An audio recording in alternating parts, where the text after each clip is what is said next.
नमस्कार, जय हिंद प्यारे दोस्तों। स्वागत है आप सभी का एक बार फिर से आपके अपने इस YouTube channel learn with DS sir पर।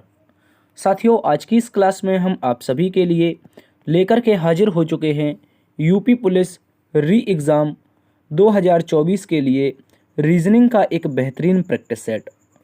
साथियों, आज की इस क्लास में हम रीजनिंग का प्रैक्टिस सेट नंबर 41 देखेंगे।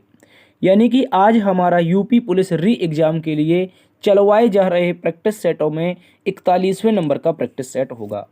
और इससे पहले कि यदि आपने साथियों पिछले 40 पार्ट नहीं देखे हैं तो आप पिछले पार्ट को भी जा कर के देखिए।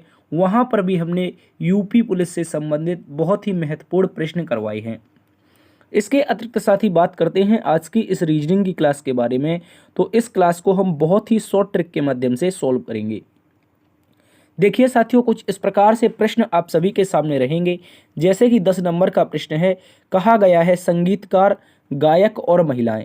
संगीतकार, गायक और महिलाओं के बीच में हमें सही वेन आरेख बताना है। इसके अतिरिक्त हम साथियों देखेंगे क्वेश्चन नंबर 15 को, जिसमें लिखा है निम्न आकृति में कुल कितने त्रिभुज स्थित हैं। साथियों, ये क्लास आपकी बहुत इंपॉर्टेंट क्लास रहेगी प्रॉपर यूपी पुलिस के लिए। ठीक है दोस्तों, शुरू करते हैं आज की इस क्लास को। उससे पहले आपको एक डेटा दिखाना चाहते हैं। साथियों, इस डेटा में अभी भी कोई परिवर्तन नहीं हो रहा है।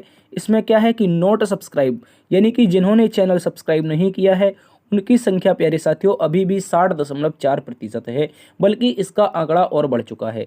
ठीक है, तो प्लीज़ आपसे निवेदन है, रिक्वेस्ट है कि आप लोग चैनल को प्लीज़ सब्सक्राइब कर लीजिए यदि इस तरह की निरंतर क्लासेस को चाहते हैं। तो जल्दी से जाइए, एक बार बैक कीजिए और तुरंत से वो सब्सक्राइब वाला बटन दबा दो। ठीक है, इसके अतिरिक्त साथियों जिन लोगों ने चैनल सब्सक्राइब किया है उनकी संख्या लगभग 40% है। तो आप लोगों का दिल से बहुत बहुत धन्यवाद। आप लोग एक बार से सेशन को अपने दोस्तों में शेयर करेंगे और बताएंगे कि यदि आप यूपी पुलिस की रीजनिंग पढ़ना चाहते हैं तो आपको बेहतरीन तरीके से यहाँ पर रीजनिंग पढ़ाई जाती है। चलिए दोस्तों, शुरू करते हैं हम आज की क्लास को। पहले प्रश्न से आपका स्वागत है। क्वेश्चन नंबर 1, सभी साथी इसका उत्तर बताएंगे। कहा गया है निम्नलिखित प्रश्न में पहले शब्द का दूसरे शब्द से जो संबंध है वही संबंध तीसरे का चौथे से ज्ञात कीजिए। साथियों, लिखा गया है ऑक्सीजन। ऑक्सीजन को हम O2 के रूप में रिप्रेजेंट कर देते हैं। ऑक्सीजन का कार्य कह रहा है कि संबंध है जो जलाना से है। क्या कह रहा है? ऑक्सीजन जो है इसका संबंध किससे है? जला से है। तो भाई हमें बताना है कार्बन डाइऑक्साइड, और कार्बन डाइऑक्साइड को हम CO2 बोलते हैं। क्या बोलते हैं? CO2। तो प्यारे साथियों इसका संबंध किससे हो जाएगा ये बताना है। देखो प्यारे दोस्तों, जो ऑक्सीजन होती है ये जलाने में सहायक गैस होती है। क्या होती है? कहीं पर आग लगानी है तो ऑक्सीजन बहुत ज़रूरी है। तो आग लगाने के लिए ऑक्सीजन उपलब्ध होना, या कह सकते हैं जलाने के लिए ऑक्सीजन का संबंध होता है। वहीं जब हम बात कर लेते हैं आग बुझाने के बारे में, आग बुझाने में कौन सी गैस प्रयोग की जाती है, तो प्यारे दोस्तों याद रखेंगे वो होती है कार्बन डाइऑक्साइड। तो प्यारे दोस्तों इसका संबंध बनेगा बुझाना से। किससे? अगर ऑक्सीजन आग लगाती है तो साथियों कार्बन डाइऑक्साइड आग बुझाती है। ठीक है, इस बात को याद रखेंगे। विकल्प नंबर सी हमारा इस प्रश्न का सही उत्तर बन जाएगा। चलिए क्वेश्चन नंबर 2 की ओर चलते हैं। क्वेश्चन नंबर 2 सीरीज का एक महत्वपूर्ण प्रश्न है।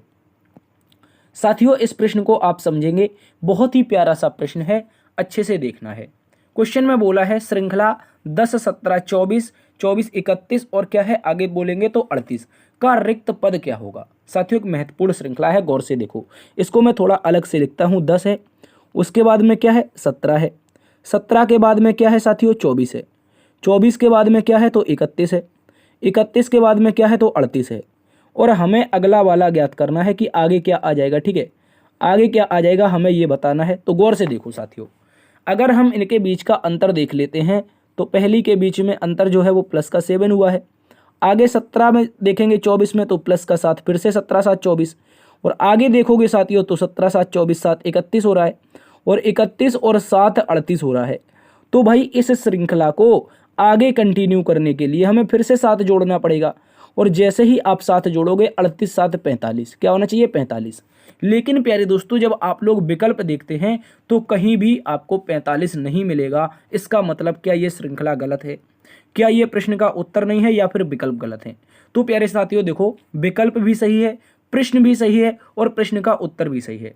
लेकिन इसको दूसरे तरीके से देखो। उसने ऐसा पूछा है, ये जो श्रृंखला है, ये जो हम +7 कर रहे हैं निरंतर, और कह रहा रिक्त पद क्या होगा। मतलब एक्सपेक्टेडली पूछा है आपसे कौन सा पद यहाँ पर आ सकता है। एक्सपेक्टेडली का मतलब है कि ये श्रृंखला हम कहीं तक भी लिखते चले जाएं अनंत तक। तो बताओ इनमें से ऐसा कौन सा ये आपका ऐसा कौन सा कह सकते हैं शब्द है, सॉरी अंक है, या कह सकते हैं संख्या है जो इसमें आ सकती है, क्योंकि श्रृंखला का कहीं भी अंत नहीं हो रहा है, ये अनंत तक जा रही है श्रृंखला और साथ साथ जुड़ते जा रही है। तो कैसे ज्ञात कर सकते हो भैया, बताओ मुझे कैसे ज्ञात कर सकते हो कि इसका उत्तर यही बनेगा? बताइए, जल्दी से बताइए, क्या आप बता सकते हैं? आप बोलेंगे हाँ बता सकते हैं। कैसे बताएंगे, जल्दी से आप लोग बताइए एक बार कमेंट बॉक्स में, इसका उत्तर क्या होगा। देखो साथियों, यदि आपको समझ में नहीं आ रहा है तो यहां पर समझो। मेरा कहने का मतलब ये है, मैं कह रहा हूं ये आपका 10 है, 17 है, 24 है और 31 है और 38 है। तो ऐसे ही कोई पद आगे आना चाहिए। वो कैसे आएगा? आप बोलेंगे सर प्लस प्लस का 7 हो रहा है, लेकिन अगर आप गौर से देखेंगे ये जो अंतर है प्लस का 7, ये जो प्लस का 7 अंतर है कौन सा, ये वाला, ये जो प्लस का 7 अंतर है, अगर मैं इससे इसमें भाग लगाता हूं तो रिमाइंडर हमारा 3 बच जाएगा। 7 एकम 7, 3 बच जाएगा। अगर मैं इसमें भी भाग लगाता हूं तो भी 7 दूनी 14, फिर से रिमाइंडर 3 बच जाएगा। अगर मैं 24 में भी भाग लगाता हूं 7 या 21, फिर से रिमाइंडर 3 बच जाएगा। और इसी 7 का यहाँ पर भी लगाते 7 चौके 28, तो फिर से रिमाइंडर 3 बच जाएगा। और आगे यहाँ से भी भाग लगाते हैं पूरी तरह काटने के लिए, तो 7 पना 35 और 3 38, मतलब रिमाइंडर 3 यहाँ पर भी बच जाएगा। तो कहने का मतलब ऐसी कौन सी संख्या है जिसमें हम 7 से भाग लगाएं उसका रिमाइंडर 3 बच जाए। तो 48 को देखो, क्या रिमाइंडर 3 बच रहा है? आप बोलेंगे 7 छंग 42, कितना हो जाएगा 42, और 42 6 48, भैया इसका तो रिमाइंडर 6 बच रहा है। तो ये आपका उत्तर नहीं बनेगा। क्या होगा? ये जो 48 है ये उत्तर नहीं बनेगा। क्यों नहीं बनेगा? क्योंकि रिमाइंडर 3 नहीं बच रहा है। अब 346 को देखते हैं, 3 4 6, क्या इसमें 7 से भाग लगाने पर रिमाइंडर बच रहा है 3? तो आप देखेंगे 7 चौके 28, ठीक है, 7 चौके 28 हो जाएगा, ठीक है। यहाँ पर कितना 6 बच जाएगा, क्या हो जाएगा 7 चौके 28, तो हमारा 6 बच जाएगा, तो ये 66 हो जाएगा। 7 9 63, 66 में से कह रहा है कि यहाँ पर हमारा 66 बचा, देखो, और 7 9 हम 63 कर देंगे तो दोस्तों यहाँ पर रिमाइंडर 3 बच जाएगा। देखो यहाँ पर जो रिमाइंडर ऊपर 3 बच रहे थे इस सीरीज को पूरा करते हुए 10 17 24 31 38 को, वही यहाँ पर भी रिमाइंडर 3 बच रहा है। कहाँ पर साथियों? तो आप बोलेंगे अगर हम विकल्प नंबर यहाँ पर बी को रखते हैं। ये एक महत्वपूर्ण प्रश्न बन सकता है साथियों आप लोगों के लिए। मुझे नहीं लगता कि ये आप लोगों को समझ में आ रहा होगा, उम्मीद है समझ में आ रहा होगा। देखो कैसे करते हैं, मैंने एक बार फिर से बता देता हूं आपको। यहाँ पर जो 10 है, मैंने 7 का अंतर निरंतर तो था सभी में, लेकिन जब मैंने ऊपर की संख्याएं देखी तो अंतर से जब भाग लगा रहे थे तो सभी में रिमाइंडर 3 बच रहा था। तो भाई मैंने कहा ऐसा कौन सा विकल्प है जिसको हम देख लें, अंतर से भाग लगा दें और रिमाइंडर 3 बच जाए। मैंने ए नंबर देखा, रिमाइंडर 3 नहीं बचा, चूंकि वहां पर 6 बच रहा था, 48 था, तो गलत हो गया। भैया 346 को देखा तो इसमें ये रिमाइंडर 3 बच गया, इसका मतलब 346 हो सकता है। 500 जैसे 57, सॉरी ये आपका 574 है, इसको देखेंगे 7 8 56, ये तो पूरी तरह कट जाएगा, ठीक है। 7 8 56, 1 7 दूनी 14, इसको देखेंगे तो 7 एकम 7, उसके बाद क्या हो जाएगा, इसका रिमाइंडर 2 बचेगा। देखो कैसे बचेगा, 7 एकम 7 3 बचेगा तो 30 हो जाएगा, 7 चौके 28, तो दोस्तों यहाँ पर क्या हो जाएगा 2 बचेगा, 23 बचेगा, ठीक है। 23 में भाग लगाओगे 7 तो यहाँ पर रिमाइंडर 2 बचेगा, ठीक है। हमें 3 बचाना है, तो ये भी उत्तर नहीं बनेगा। उत्तर क्या बनेगा? केवल और केवल विकल्प नंबर बी। आई होप समझे होंगे, यदि नहीं समझे हैं तो एक बार फिर से देखिए यार, ठीक है। क्वेश्चन बहुत अच्छा है, ऐसा प्रश्न आपसे पूछा जा सकता है। आइए अगले प्रश्न में चलिए, अगर नहीं समझ में आया कोई बात नहीं, इसको समझिए। ये देखिए कहा गया है निम्नलिखित 4 अक्षर समूह दिए गए हैं, इनमें से 3 अक्षर समूह एक समान है जबकि एक अलग है, उस अलग को ज्ञात कीजिए। चलिए देखते हैं। तो दोस्तों यहाँ पर देखो, यहाँ पर आप देखेंगे पियर लिखा है, क्या लिखा है? PEAR, ठीक है, ये लिखा है पियर। उसके बाद क्या लिखा है? टोर, TORE, ठीक है, इस तरह से। इसके बाद ये क्या लिखा है? REAP, ठीक है, REA और P, और ये लिखा है टीयर, TEAR, ठीक है, ये रहा TEAR। तो साथियों आप गौर से देखो, इसका जो लॉजिक है बहुत प्यारा सा है, जो एग्जामिनर ने माना है वो लॉजिक ये है कि इनमें देखो जो 3 मैं विकल्प बता रहा हूं उनमें EAR मिलेगा, ये रहा EAR और ये रहा EAR, ठीक है, और ये रहा EAR। इन 3 में ये EAR मिल रहा है, जबकि विकल्प नंबर 2 कह सकते हैं बी नंबर विकल्प में EAR नहीं मिल रहा है, यहाँ पर ORE मिल रहा है। क्या मिल रहा है? ORE। तो EAR नहीं मिल रहा है, इस कारण विकल्प नंबर बी क्या है? यहाँ पर विषम है, ठीक है। अन्य 3 विकल्पों में क्या मिल रहा है? देखो E भी मिल रहा है और A भी मिल रहा है और R भी मिल रहा है। इसमें देखो यहाँ पर E मिल रहा है, A मिल रहा है और R भी मिल रहा है, तो EAR यहाँ पर भी हो जाएगा, ठीक है, EAR। और इसमें तो सीधा सीधा EAR रखा है, ठीक है, ये हमारा EAR रखा ही है, लेकिन यहाँ पर टोर में नहीं मिल रहा है, इस कारण विकल्प नंबर बी विषम है, ठीक है। अगले प्रश्न में आ जाओ। अगला प्रश्न दोस्तों कोडिंग डिकोडिंग से है।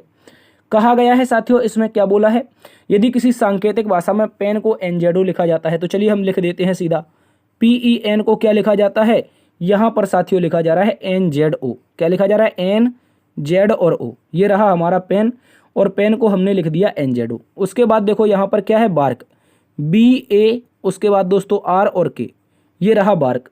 बार्क को क्या लिखा गया है, तो दोस्तों याद रखेंगे C के बाद T के बाद क्या है S, और उसके बाद L है। ठीक है, इसको याद रखेंगे। इसके बाद देखते हैं, अंत में हमें कोड बताना है प्रैंक का। किसका, तो साथियों याद रखेंगे प्रैंक का, P, उसके बाद R, फिर A, फिर N और K। ठीक है, ये हो जाएगा हमारा प्रैंक। देखो गौर से, क्या साथियों एज इट इज ऑप्शन मिल रहे हैं, जल्दी से बताओ, क्या ऐसे ही ऑप्शन मिल रहे हैं प्रैंक के जल्दी से बताओ, क्या मिल सकते हैं PRAN के। देखो तो आप गौर से देखिए, P तो ये रहा, R ये रहा, उसके बाद PRA ये रहा, N ये रहा और K ये रहा।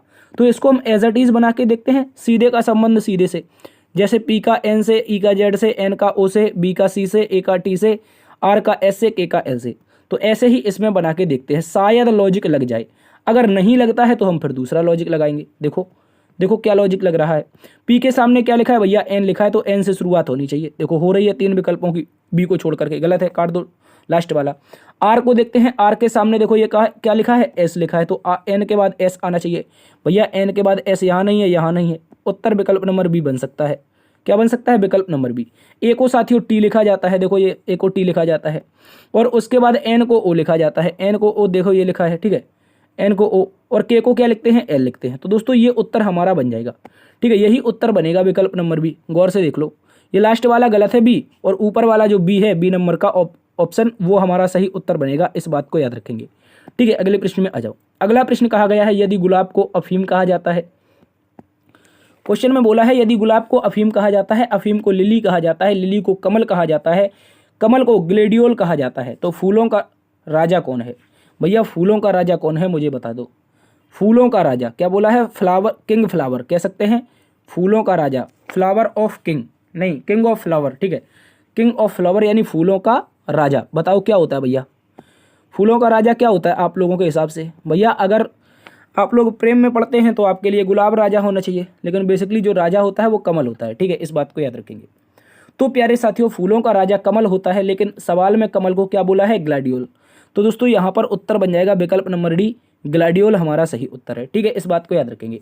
गुलाब नहीं बनेगा दादा, वो लवर जो होते हैं ना, वो क्या बोलते हैं, प्यार करने वाले लोग, उनके लिए फूलों का राजा होता है भैया। हमारे लिए तो फूलों का राजा कमल ही होगा। ठीक है, और कमल होगा तो कमल को प्रश्न में क्या कहा गया, ग्लैडियोल। तो इस तरह से फूलों का राजा जो उत्तर बनेगा वो ग्लैडियोल बन जाएगा। अगले प्रश्न में आ जाओ। अगला प्रश्न, ब्लड रिलेशन को देखिए, इसके लिए एक डेडिकेटेड क्लास लाएंगे। एक किसी स्टूडेंट ने इसमें कमेंट किया था। ठीक है, यहाँ पर आप एक क्वेश्चन को समझने का प्रयास कीजिए, ब्लड रिलेशन को। उसके बाद 10 या 20 प्रश्नों की एक डेडिकेटेड क्लास आएगी आपके ब्लड रिलेशन की। ठीक है, यहाँ पर देखिए कहा गया है दोस्तों, E का बेटा है।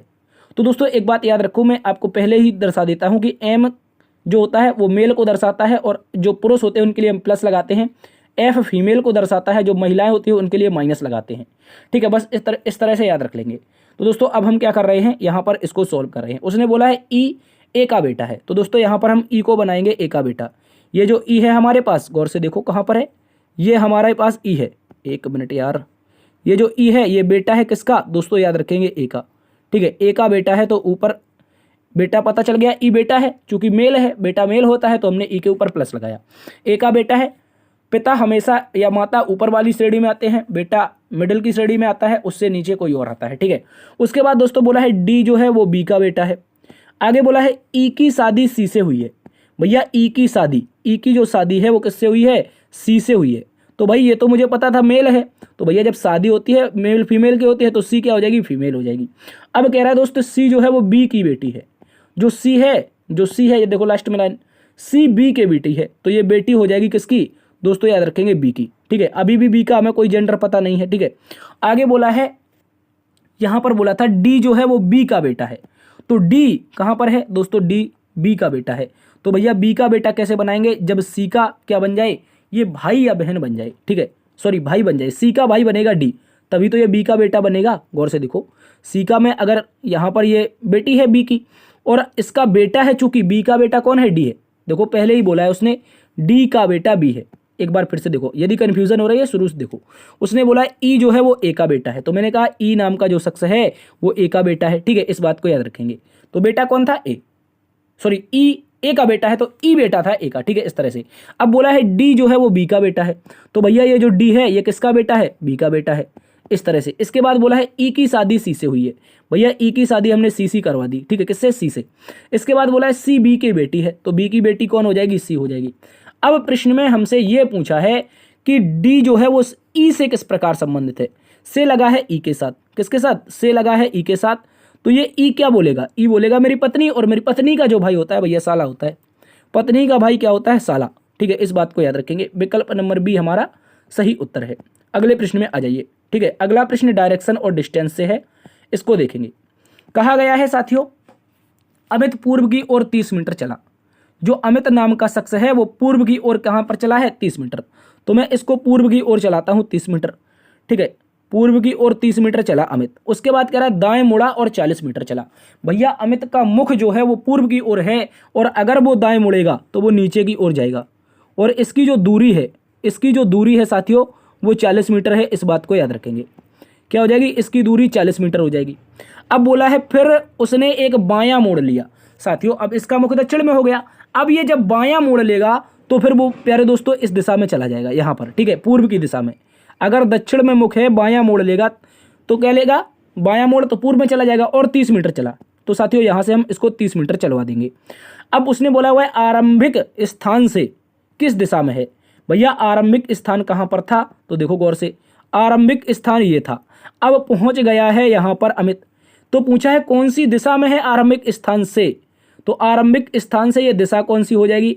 भैया जब हम प्लस लगा के दिशाएं ज्ञात करते हैं तो ये तो हमारी ईस्ट होती है, यहाँ पर वेस्ट होती है, ऊपर की ओर नॉर्थ होती है, नीचे की ओर साउथ होती है। लेकिन जो अमित है वो प्रारंभिक स्थान से कुछ इस दिशा में है, तो भैया एक ईस्ट और दूसरी साउथ।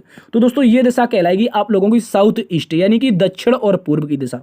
और दक्षिण और पूर्व की दिशा विकल्प नंबर 1 हमारा सही उत्तर हो जाएगा, इस बात को याद रखेंगे। अगले प्रश्न में आ जाइए। क्वेश्चन नंबर 8 बोला है संगीतकार, गायक और महिलाएं, बताइए इनके बीच का सही वैन आरेख क्या होगा? तो साथियों गौर से समझो, सबसे पहले मैं एक आरेख बनाऊंगा जो साथियों संगीतकार को रिप्रेजेंट करेगा। किसको? संगीतकार को, ठीक है, याद रखेंगे। जो संगीतकार होंगे वो इस आरेख में आ जाएंगे। मुझे साथियों ये बताओ, क्या महिलाएं संगीत करती हैं? आप बोलेंगे हाँ सर संगीत करती हैं, तो महिलाएं भी संगीतकार हुई, तो इसका मतलब है कि संगीतकार का कुछ पार्ट क्या बना दें हम लोग साथी? महिला बना दें, ठीक है, याद रखेंगे, महिला बना देते हैं। मुझे ये बताओ, क्या जो संगीतकार होते हैं यानी कि संगीत करने वाले, क्या वो गायन करते हैं? आप बोलेंगे हाँ सर संगीत भी तो गायन के साथ ही होता है ना, तो हाँ बिल्कुल सही बात है। क्या महिलाएं गायन करती हैं? बताओ, क्या महिलाएं गायक होती हैं? आप बोलेंगे हाँ ये भी बात सही है। तो सर महिलाएं आपकी संगीतकार हैं, गायक भी हैं, और संगीतकार गायक भी हैं, महिलाएं हैं, तो क्या ये ऐसा क्रॉस पैटर्न करता हुआ बन रहा है? हम बोलेंगे हाँ बिल्कुल सही बात है। ये साथियों आपका कुछ इस तरीके से बच जाएगा, क्योंकि महिलाएं गायक में आ जाएंगी, संगीतकार गायक में आ जाएंगे, और संगीतकार महिलाओं में आ जाएंगे, और महिलाएं आपकी संगीतकार में। कुछ इस तरीके का क्रॉस करता हुआ पैटर्न जो होगा वो हमारा इस प्रश्न का बिल्कुल सही जवाब बनेगा। क्या बनेगा?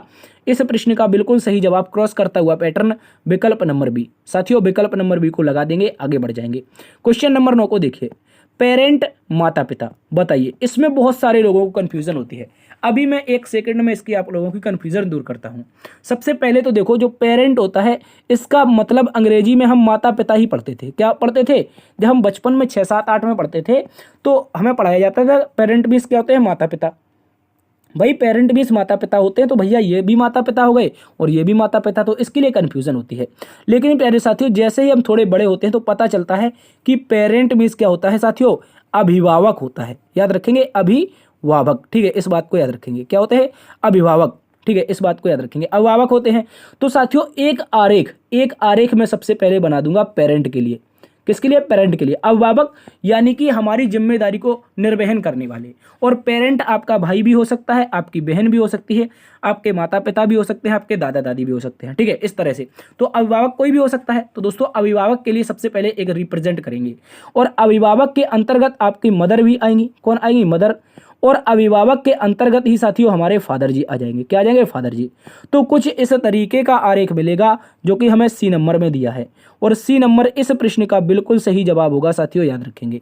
तो आज से याद रखेंगे, पेरेंट का मतलब केवल माता पिता ही नहीं अपितु अभिभावक होता है। ठीक है, इस बात को याद रखेंगे। अगले प्रश्न में आ जाइए। क्वेश्चन नंबर 10 एक महत्वपूर्ण प्रश्न है। कहा गया है साथियों यहां पर, यदि अंग्रेजी वर्णमाला को विपरीत क्रम में लिखा जाए तो कौन सा अक्षर एकदम मध्य में होगा? भैया अंग्रेजी वर्णमाला बेसिकली लिखी कैसे जाती है? ए से लेके जेड तक, लेकिन वो कह रहा है आप ऐसे लिखो, जेड से लेकर के ए तक लिखो, और बताओ कि बीच का अक्षर कौन सा है एकदम मध्य का। भैया अंग्रेजी वर्णमाला सीधी लिखी हो अथवा उल्टी लिखी हो, आप बता सकते हैं बीच का अक्षर कौन सा होता है? बताओ, जल्दी से बता दीजिए, बता दीजिए साथियों, उसके मिडिल का लेटर कौन सा हो जाएगा? अब बहुत सारे प्यारे साथी बोलेंगे ये एम। क्या बोलेंगे? सर एम हो जाएगा। बताओ मुझे, क्या ये एम होगा या नहीं होगा? सीधा सा बता दो आप लोग। देखो मैं आपको एक बार लिख के बता देता हूँ, यहाँ से पूरा थोड़ा समय लग सकता है। ठीक है, उल्टी वर्णमाला लिखता हूँ, उसके बाद बीच का लेटर जेड वाई, उसके बाद एक्स, फिर डब्ल्यू, फिर वी, फिर यू, फिर टी। ठीक है, इसके बाद एस आर, उसके बाद क्या हो जाएगा? क्या होता है भैया? क्यू, क्यू के पहले पी, पी के पहले ओ, ओ के पहले एन, एन के पहले एम, एम के पहले क्या हो जाएगा भैया? एल, एल, एल के बाद पहले क्या हो जाएगा? के के पहले क्या हो जाएगा? जे हो जाएगा। ठीक है, इसके बाद क्या हो जाएगा भैया? आई। क्या हो जाएगा? जे के पहले हो जाएगा आई, आई के पहले क्या हो जाएगा भैया? तो आप बोलेंगे आई के पहले होता है एच, एच के पहले होता है जी। क्या होता है साथियों? जी होता है। जी के पहले होता है एफ, एफ के पहले होता है ई, ई के पहले होता है कौन सा दादा? डी। क्या होता है? ई के पहले डी होता है।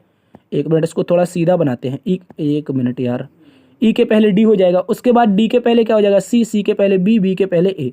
देख लो, देख लेते हैं एक बार, सही लिखिए या कहीं हम भूल गए? A B C D E F G H I J K L M N O P Q R S T U V W X Y और जेड। ठीक है, इस तरह से हमने ए बी सी डी लिख दी है। अब उसने पूछा इसका बीच का लेटर कैसे बता सकते हैं बीच का? हमने कहा सर आप ऐसा करो, क्या करते हैं हम? तीन तीन पीछे से काटते हैं, सॉरी चार चार लेटर, चार यहाँ से मैंने काट दिए, चार लेटर यहाँ से काट दिए। इसके बाद 1 2 3 4, उसके बाद यहाँ से भी 1 2 3 4 ये काट दिए। अब 1 2 3 यहाँ से काटे, 1 2 3 यहाँ से काटे, इसके बाद एक यहाँ से काटा, एक यहाँ से काटा, एक यहाँ से काटा, एक यहाँ से। भैया बीच का तो कोई लेटर ही नहीं मिला। इसका मतलब क्या है? अंग्रेजी वर्णमाला को सीधा लिखो अथवा उल्टा लिखो साथियों, बीच का लेटर हम कभी भी नहीं निकाल सकते हैं। तो इस तरह से आप बोलेंगे कि इनमें से कोई नहीं, अंग्रेजी वर्णमाला में बीच का लेटर होता ही नहीं है। ठीक है, बीच के 2 लेटर कह सकते हैं आप लोग, एक तो एन हो जाएगा, एक एम। सिंगल लेटर पूछेगा तो कभी भी नहीं बनेगा। ठीक है, सिंगल पूछेगा तो कभी नहीं बनेगा, एन एम बीच में हो सकते हैं। ठीक है, चलिए अगले प्रश्न में। क्वेश्चन नंबर 11 कहा गया है निम्नलिखित प्रश्न में लुप्त पद ज्ञात करो। ठीक है, लुप्त पद बताइए कहां पर है? ये क्वेश्चन मार्क है, महत्वपूर्ण प्रश्न है, समझिए कैसे करेंगे। ऊपर की दोनों संख्याओं का आपस में मल्टीप्लाई करेंगे। ठीक है, ऊपर की दोनों संख्याओं का मल्टीप्लाई 4 × 9 बराबर में क्या हो जाएगा साथियों? 9 चौके 36, और इस 36 का हम अंडर रूट ले लेंगे, यानी वर्गमूल तो कितना आ जाएगा? 6। ये 6 प्यारे दोस्तों हमें नीचे मिल जाएगा। ठीक है, इस बात को याद रखेंगे। इसके बाद आगे यही लॉजिक, यहाँ पर 16 9 144 क्या हो जाएगा? 9 × 16। ठीक है, 16 9 कितना हो जाएगा भैया? 144, 144। और इसका जब हम वर्गमूल लेंगे तो साथियों ये 12 मिलेगा। कितना मिलेगा? तो याद रखेंगे साथियों 12, और ये 12 हमें यहाँ पर दे रखा है। इसके बाद अब यही लॉजिक तो बच रहा है, और इसी को हम यहाँ पर इम्प्लीमेंट कर देंगे, यानी कि यही लॉजिक लगा देंगे। तो दोस्तों यहाँ पर कुछ मान लेते हैं, बताओ क्या मान लें हम यहाँ पर? आप बोलेंगे हाँ सर, क्या मान सकते हैं? विकल्प नंबर 1 मान सकते हैं। छोड़ो, ऐसे छोड़ो, एक्स मान के करते हैं, अपने एक्स को याद कर लेते हैं आज इस सवाल में। ठीक है, बताओ कैसे करते हैं? भैया आप एक्स मान लो तो 16 × x कर लो। क्या कर लो? 16 × x। ठीक है, 16 × x करेंगे। ठीक है, यहाँ पर x हो जाएगा इस तरह से। x ना मानो, ये गुणा x एक जैसा लग रहा है, k मान लो। ठीक है, k मान लो, तो 16 × k करके मैंने क्या किया, यहाँ पर ये जो 20 है, देखो ये जो 12 है, अगर ये 12 यहाँ पर दिया गया है, यहाँ पर ये वाला, और इस 12 का मैं वर्गमूल कर रहा हूँ अंडर रूट के अंदर, तभी तो हमारा ये हमें प्राप्त हो रहा है। आप बोलेंगे हाँ सर, तो क्यों ना इस 20 का हम वर्गमूल कर दें, सॉरी माफी चाहेंगे, इस 20 का वर्ग कर दें। जैसे हमने इस 12 का वर्ग इस अंडर रूट के अंदर रखा, तो भैया ये इसको 20 के वर्ग को तो हम अंडर रूट के अंदर रख सकते हैं। आप बोलेंगे हाँ, तो 20 का वर्ग कितना होता है दादा? 400 होता है। ठीक है, इस तरह से। अब देखो 16 के, ठीक है, इस तरह से देख लेंगे। देख सकते हैं क्या? जल्दी से बताओ, कुछ तो गड़बड़ लग रही है मुझे। देख सकते हैं, बिल्कुल देख सकते हैं। ठीक है, यहाँ पर आप क्या करिए, देखो एक काम करिए, यहाँ पर 16 के हो जाएगा, ये हमारा वर्गमूल के बाहर, तो हम इसको 20 ही रख सकते हैं। ठीक है, क्या रख सकते हैं? 20। 20 नहीं रख सकते हैं यार, कुछ तो गड़बड़ हो रही है। यहाँ पर 400 रख सकते हैं। ठीक है, ये जो हमने वर्गमूल रखा है ना, ये वर्गमूल तो हमने बाद में लिया था ना, ये वर्गमूल तो बाद में लिया था, इसका सीधा मल्टीप्लाई तो 144 आया था ना। तो आप बोलेंगे हाँ सर 12 का, तो 20 का यहाँ पर हम 400 रख सकते हैं। ऐसे वर्गमूल नहीं लगाएंगे, इसको 400 रख सकते हैं। जैसे ही हमने इसका 16 में 144 किया था, तो वर्गमूल तो अपने मन से लगाया था, तो उसी प्रकार 16 गुणा के करके हम नीचे का क्या कर देंगे, यहाँ पर रख देंगे। और अब साथियों यहाँ पर 16 से काट देंगे। 16 से आप काटोगे तो 16 दूनी 32, बचेगा कितना? 8। 16 पंचे 80। तो के का जो मान आएगा साथियों, याद रखेंगे, ये जो हमारा के है, इसका जो मान आएगा वो 25 आएगा। ठीक है, क्या आएगा? 25। और 25 कहीं पर दे रखा है, तो वो विकल्प नंबर बी है। विकल्प नंबर बी हमारा इस प्रश्न का बिल्कुल सही जवाब है। इस बात को याद रखेंगे। आई होप आप इस प्रश्न को अच्छे से समझे होंगे। चाहो तो आप क्वेश्चन मार्क के स्थान पर ऑप्शन वाइज करके 25 रख लो, तो यहाँ पर कितना हो जाएगा? 16 25 400, और वर्गमूल ले लोगे तो 20 आ जाएगा। वही बात है, एक ही बात है। ठीक है, इसको याद रखेंगे। अगले प्रश्न में आ जाओ। क्वेश्चन नंबर 12 को पढ़िए, इसका जल्दी से आप लोग उत्तर बताइए। कौन मेरा प्यारा साथी है जो इस प्रश्न का एकदम सटीक जवाब देख सकता है? देखिए साथियों, यहां पर कहा गया है, कथन को पढ़ते हैं उसके बाद तर्क देते हैं। कहा गया है, क्या केंद्र सरकार में मंत्रियों की संख्या के लिए अधिकतम सीमा होनी चाहिए? पहले कथन बोला है, क्या केंद्र सरकार में जो मंत्रियों की संख्या होती है उसके लिए अधिकतम सीमा होनी चाहिए। अब इसमें बोल रहा है नहीं, सत्ता में रहने वाले राजनीतिक दल को मंत्रियों की संख्या तय करने की स्वतंत्रता होनी चाहिए। पहला नंबर तर्क देने कोई व्यक्ति आता है कि जो मंत्रियों की संख्या है वो अधिकतम सीमा होनी चाहिए, मतलब मैक्सिमम कितने मंत्री बन सकते हैं। अगर आपने पॉलिटी का सेशन डिस्कस किया है 97 आई थिंक 91 कॉन्स्टिट्यूशन अमेंडमेंट है, ठीक है, ये अगर आपने डिस्कस किया है तो वहां पर बताया गया है कि केंद्र सरकार या राज्य सरकारों में 15% तक ही सीटों के मंत्री बन सकते हैं। ठीक है, लेकिन दिल्ली में क्या होता है कि वहां पर केवल 10% मंत्री बन सकते हैं। अगर आप लोगों ने अच्छे से पढ़ा है, ये शायद 91 कॉन्स्टिट्यूशन अमेंडमेंट है, यानी 91वां संविधान संशोधन 2011 में आया था। देखो, तो यहां पर कह रहा है कि जो मंत्रियों की संख्या वो अधिकतम होनी चाहिए। ये तो संविधान भी कहता है भाई, या तो 15% होगा राज्यों या केंद्र में, और या दिल्ली जो होगा उसमें 10%। तो यहां पर निश्चित की गई है। तो अब तर्क दे रहा है, कह रहा है नहीं, सत्ता में रहने वाले राजनीतिक दल के मंत्रियों की संख्या कह रहा तय करने की स्वतंत्रता होनी चाहिए। भैया, सत्ता में कोई राजनीतिक दल रह रहा है, उसको ऐसी क्यों स्वतंत्रता होनी चाहिए कि मंत्रियों की संख्या वह स्वयं डिसाइड करे। भाई जैसे मैंने कहा, अभी लोकसभा के चुनाव होने हैं, तो यहां पर साथियों लगभग 540 पर, कितने पर? 540 पर चुनाव होंगे। ठीक है, 540 एक मोटी मोटा आंकड़ा मान के चलते हैं। तो मान लीजिए कोई पार्टी के 540 भी सांसद जीत गए, कोई पार्टी के 540 सांसद जीत गए, तो वो पार्टी क्या 540 को ही मंत्री बना सकती है? बिल्कुल नहीं बना सकती भाई। राजनीतिक दल तो ये चाहेंगे कि जितने लोग हैं उनको हम पूरा का पूरा मंत्री बना दें, ताकि हम लोगों को फायदा हो सके। तो ऐसा नहीं होता है साथियों। तो ये आपका पहला जो तर्क है ये गलत है। कह रहा राजनीतिक दल में मंत्रियों की जो संख्या है तय करने की स्वतंत्रता होनी चाहिए, बिल्कुल नहीं होनी चाहिए। ये हमारी जो संविधान है वो डिसाइड करेगा कितना मंत्री होगा। जो हमारी कह सकते हैं हाई कोर्ट भी हो सकता है एक तरह से, इसमें दखलंदाजी दे सकता है। ठीक है, इस तरह से। तो ये पहला वाला गलत हो जाएगा। अब कह रहा है दूसरा, हाँ, अनावश्यक व्यय से बचने के लिए संसद में सीटों की कुल संख्या के एक निश्चित प्रतिशत तक ही मंत्रियों की संख्या तय होनी चाहिए। ये बात तो बिल्कुल सही बात है भाई। वो कह रहा है कि जो संसद है, संसद में जो अनावश्यक खर्चा होता है उससे बचने के लिए जो सीटें हैं उनकी कुल संख्या का, जैसे मैंने कहा था 540 सीटें हैं, तो वहां पर 15% ही मंत्री बन सकते हैं। कितने? 15%। तो भैया क्या कह रहा है, कुल संख्या का एक निश्चित प्रतिशत तक, मतलब निश्चित 15% तक ही मंत्रियों की संख्या तय होनी चाहिए। ये बात बिल्कुल सही है। तो प्यारे साथियों, हम बोलेंगे पहले तर्क गलत है, दूसरा वाला तर्क सही है। और दूसरा वाला तर्क सही है तो हमारा विकल्प नंबर बी उत्तर बनेगा, जिसमें बोला है यदि केवल तर्क दो प्रबल है। क्या बोला है? यदि केवल तर्क दो प्रबल है। विकल्प नंबर बी सही है। अगले प्रश्न में आ जाओ। कथन और धारणा से संबंधित एक महत्वपूर्ण प्रश्न है, चलिए इसको देखते हैं। कहा गया है, क्या कथन में बोला है टेलीविजन के मनोरंजन मूल्य के अतिरिक्त इसके शैक्षिक मूल्य की अनदेखी नहीं की जा सकती है। कथन है जो टेलीविजन है उसमें मनोरंजन के लिए तो हम प्रयोग करते ही हैं, इसके शैक्षिक मूल्य की अनदेखी नहीं की जा सकती है। तो कह रहा है टेलीविजन को लोग केवल मनोरंजन के साधन के लिए देखते हैं। तो भाई एक शब्द आ जाता है, जब केवल आ जाए, एक मात्र आ जाए, और एक कह सकते हैं ऐसे शब्द जब आ जाते हैं तो ये गलत हो जाते हैं।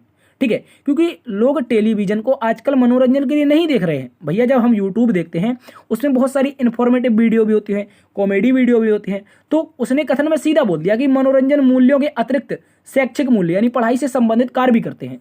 तो उस अब धारणा कैसे लगा सकते हो कि टेलीविजन को लोग केवल मनोरंजन के लिए देख सकते हैं, तो ये गलत हो जाएगा। अब कह रहा है टेलीविजन का शैक्षिक मूल्य ठीक से महसूस नहीं किया गया, ये बात भी गलत है। भैया टेलीविजन का जो शैक्षिक मूल्य है वो महसूस किया जा सकता है। भाई जो टेलीविजन है उसका शैक्षिक मूल्य महसूस किया जा सकता है। वो कह रहा है टेलीविजन के शैक्षिक मूल्य ठीक से महसूस नहीं किया गया है। तो बताओ ये गलत होगा अथवा सही होगा, आपके नजरिए से ये क्या होना चाहिए, उसके बाद मैं आपको बताता हूं। देखो साथियों, यहां पर इसने बोला है कि टेलीविजन का शैक्षिक मूल्य ठीक से महसूस नहीं किया गया है। इस बात को याद रखेंगे, ये पूरी बात लिखी है। यहां पर बोला है, सबसे पहले कथन को एक बार पढ़ लेते हैं, उसके बाद धारणा पढ़ते हैं। कह रहा है टेलीविजन के मनोरंजन मूल्य के अतिरिक्त इसके शैक्षिक मूल्य की अनदेखी नहीं की जा सकती है। इसके शैक्षिक मूल्य की अनदेखी नहीं की जा सकती है, तो इसका मतलब है कि शैक्षिक मूल्य को नजरअंदाज नहीं किया जाना चाहिए। ये जो टेलीविजन का शैक्षिक मूल्य है इसको नजरअंदाज नहीं किया जाना चाहिए। और दोस्तों कह रहा है टेलीविजन के शैक्षिक मूल्य को ठीक से महसूस नहीं किया गया है, ये बात बिल्कुल सही है। ये आपकी धारणा सही हो जाएगी, ठीक है, इस बात को याद रखेंगे। इसके अतिरिक्त अगर पहली डाटा को देखते हैं, पहली वाली धारणा को देखते हैं, तो ये हम एक तरफ सही मान सकते हैं। क्यों? क्योंकि बहुत सारे ऐसे लोग होते हैं जो टेलीविजन को केवल मनोरंजन के साधन के लिए लेते हैं, ठीक है, इस तरह से। तो कई आपने गाँव में भी देखा होगा, कुछ लोग टीवी जब लाते थे तो वो केवल मनोरंजन के लिए, कैसेट बजाने के लिए या फिल्में देखने के लिए लाते थे। तो कुछ लोग हो सकते हैं, तो ये हम एक तरह से मान सकते हैं इसको भी सही। और अगर इन दोनों को सही मान सकते हैं तो हम कह सकते हैं कि यदि 1 और 2 दोनों निहित हैं। साथियों यदि धारणा 1 और 2 दोनों निहित हैं तो विकल्प नंबर ई हो जाएगा सही। क्या हो जाएगा? विकल्प नंबर ई सही हो जाएगा। ये दोनों सही मानेंगे, ठीक है, इस बात को याद रखेंगे। अगले प्रश्न में आ जाइए, क्वेश्चन नंबर 14, जिसमें बोला गया है निम्नलिखित प्रश्न में अगली आकृति ज्ञात कीजिए। तो साथियों इसको गौर से देखो। सबसे पहले हमारे पास एक त्रिभुज था, उसके बाद त्रिभुज के बाद में चतुर्भुज आ गया। अब त्रिभुज चतुर्भुज के साथ में एक सर्कल भी आ गया। भैया अगली बार डी में पहुंचे तो त्रिभुज चतुर्भुज और सर्कल एक माइनस और जुड़ गया, ठीक है, इस बात को याद रखेंगे। ये माइनस और जुड़ गया है यहाँ पर, कहाँ पर? गौर से देखो, यहाँ पर ये माइनस और जुड़ गया। उसके बाद त्रिभुज चतुर्भुज और सर्कल, उसके बाद माइनस के बाद में अब की बार में प्लस जुड़ गया, ठीक है। तो अगली बार में क्या होना चाहिए भैया? बराबर में कुछ ना कुछ जुड़ता जा रहा है, तो अगली बार में हमारा त्रिभुज तो होना ही होना चाहिए। इसके साथ साथ में एक ये आपका क्या कह सकते हैं, वर्ग होना चाहिए, और इसके अलावा सर्कल भी होना चाहिए। और साथियों यहाँ पर हमारा माइनस भी होना चाहिए और प्लस भी होना चाहिए। और अगली बार में इसमें कौन सा चिन्ह है? तो साथियों अगर उत्तरों को देखते हैं तो यहाँ पर गुणा है, तो ऐसा अगली बार में गुणा आना चाहिए। क्या आना चाहिए? ऐसे, इस तरीके से गुणा। तो भाई माइनस, माइनस के बाद में प्लस और उसके बाद में यहाँ से गुणा। देखो माइनस है, प्लस है और गुणा है, ठीक है, माइनस है, प्लस है, गुणा है। लेकिन भैया यहाँ पर देखो त्रिभुज और वो चतुर्भुज, ये इन दोनों की दिशाएं बदल गई हैं, तो ये दूसरा नंबर नहीं बनेगा, ठीक है, दूसरा नंबर नहीं बनेगा क्योंकि त्रिभुज चतुर्भुज की दिशाएं बदल गई। उसके बाद देखो यहाँ पर गुणा ऊपर आ गया है, तो ये गलत हो जाएगा। इसका गुणा तो सही है लेकिन माइनस और प्लस अलग बलग हो गया, यानी कि बदल गया है, तो ये वाला गलत हो जाएगा।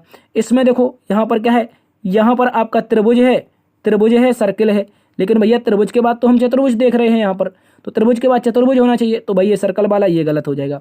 अब एक ही उत्तर बच रहा है और उस उत्तर का नाम है विकल्प नंबर 5। वो हमारा एज इट इज है। देखो पहले त्रिभुज है तो हमारा भी पहले त्रिभुज है, फिर चतुर्भुज है तो हमारा भी पहले चतुर्भुज है, फिर हमारा व्रत है तो यहाँ भी व्रत है, उसके बाद माइनस है, हाँ सर माइनस है, फिर प्लस है, नीचे से आपका क्या है तो बोलेंगे गुणा है, तो हमारा गुणा भी है। तो ये हमारा विकल्प नंबर 5 उत्तर बन जाएगा, याद रखेंगे। अगले प्रश्न में आ जाओ। अगला प्रश्न बोला है निम्नलिखित प्रश्न आकृति में कितने त्रिभुज हैं। साथियों एक महत्वपूर्ण प्रश्न है, इसको शॉर्ट ट्रिक से देखेंगे। देखो जब भी ऐसा त्रिभुज आपके सामने आए और मैं पूछ लूँ कितने त्रिभुज हैं, तो आप बोलेंगे सर एक ही है। और मैं कह रहा हूँ अगर ये मेरा शीर्ष है, ये मेरा आधार है, ठीक है, ये शीर्ष है, ये आधार है, और एक मैंने लाइन खींच दी, तो अब बताओ कितने त्रिभुज हैं। तो आप कहेंगे सर 1 और 2 कितने हो जाएंगे? दोनों को जोड़ करके 1 + 2। ये तो हमने ट्रिक आपको बताई है, ये रीजनिंग के विद्वान बता के गए हैं कि जब भी ऐसी आकृति आए, ऐसी आकृति और त्रिभुज पूछ ले तो नंबर देके तो आपस में जोड़ देना है, तो कितने हो जाएंगे? 3। तो भैया मैं कह रहा हूँ कि एक ऐसी आकृति है मेरे पास, ये एक ऐसी ही आकृति है और इसमें मैंने कई सारे कट लगा दिए। कितने? कई सारे, गिनती नहीं है इनकी, ठीक है, इस तरह से कट लगा दिए। तो भाई मुझे अब बताओ अब कितने त्रिभुज हैं। तो आप बोलेंगे 1 है, 2 है, 1 मिनट इसको थोड़ा अलग से बनाते हैं। यहाँ पर मान लीजिए ये है और इसके बाद में 1, 2 और 3, इस तरह से मैंने कट लगाई। इस तरह से जब मैंने कट लगाई तो मैं पूछ रहा हूँ कितने हैं, तो आप बोलेंगे 1, 2, 3 और 4। तो भैया 1 प्लस में 2 प्लस में 3 प्लस में 4 सभी को जोड़ेंगे तो कितने हो जाएंगे, 6 4 10, ठीक है 10। तो ऐसी आकृति में कितने आने चाहिए, 10 आने चाहिए। लेकिन साथियों मैं कह रहा हूँ इसी आकृति को अगर मैं 45 डिग्री, माफी चाहेंगे 90 डिग्री घुमा देता हूँ, अगर मैं इसी को 90 डिग्री घुमा देता हूँ तो ये आकृति कुछ ऐसी बनेगी ना, आप बोलेंगे हाँ सर। और इसके मैं कह रहा हूँ इस तरह से ये कर्ण है, ठीक है, ये आपकी भुजाएं खिंची हुई हैं। तो बताओ मुझे क्या ये आकृति ना ये आकृति सेम हो गई, आप बोलेंगे हाँ सेम हो गई। तो इसमें नंबर दे दो 1 2 3 और 4। तो साथियों कितने हो जाएंगे, 1 से 4 तक गिने थे 10 थे, यहाँ भी दो 1 2 3 और 4, ठीक है इस तरह से। तो यहाँ भी 1 से 4 तक हैं तो यहाँ भी 10 जोड़े थे, तो 10 ये दोनों मिलाकर कितने हो जाएंगे, 20 हो जाएंगे। और 20 हमारे विकल्प नंबर सी में है, विकल्प नंबर सी हमारा सही उत्तर हो जाएगा, ठीक है। इस बात को याद रखेंगे। ये एक ट्रिक होता है जब भी आपका शीर्ष 1 हो, मान लेता हूं मैं ये शीर्ष ये 1 है, आधार इसका 1 है, आधार इसका भी 1 है, तो जब भी आप नंबर देके जोड़ेंगे जितना भी टोटल आएगा वही हमारा उत्तर बनेगा। और इसका जो टोटल है वो विकल्प नंबर सी में 20 दिया है, ठीक है साथियों। आज की क्लास यहीं पर समाप्त करते हैं। और एक बार फिर से मैं आपको एक आंकड़ा दिखाना चाहता हूं कि अभी भी नोट सब्सक्राइब वाली जो जनसंख्या है वो बिल्कुल भी नहीं बदली है, बल्कि 3% कम ही हो गई है। तो आप लोग प्लीज़ इसको ज़्यादा से ज़्यादा सब्सक्राइब कीजिए। सब्सक्राइब करने का कोई पैसा चार्ज नहीं है, केवल एक बटन दबानी है। जिन लोगों ने सब्सक्राइब कर दिया है आप लोगों को बहुत बहुत धन्यवाद। आप लोग सेशन को लाइक करिए, दोस्तों में ज़्यादा से ज़्यादा शेयर करिए। बताइए अगर रीजनिंग पढ़ना चाहते हैं आरपीएफ कांस्टेबल एसआई और आपकी यूपी पुलिस री एग्जाम के लिए, तो बेहतरीन तरीके से हम रीजनिंग यहाँ पर आपको पढ़ाते हैं। आई होप क्लास पसंद आई होगी, ठीक है। तो आज की क्लास में इतना ही रहने देते हैं। मस्त रहिए, स्वस्थ रहिए, खुश रहिए, देखते रहिए आपका अपना परिवार लर्न विद डीएस सर। मिलते हैं नई क्लास में, तब तक के लिए जय हिंद, जय भारत, जय मां सरस्वती।